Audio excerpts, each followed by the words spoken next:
This video will demonstrate the steps to get a list of Office 365 immutable IDs using PowerShell.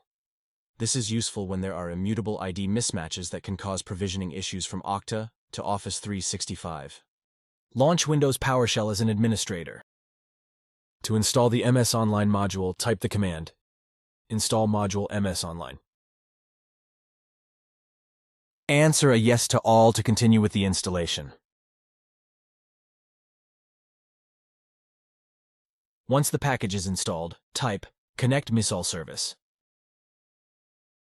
A new Microsoft window should open automatically. Enter the Office 365 Global Administrator credentials and connect to the Azure Active Directory via PowerShell.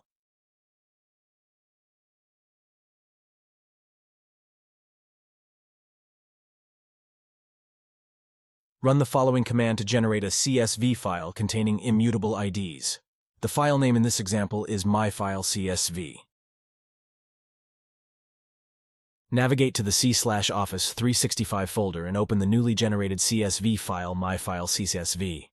The second column in the CSV file contains the Office 365 users' immutable IDs. Thanks for watching.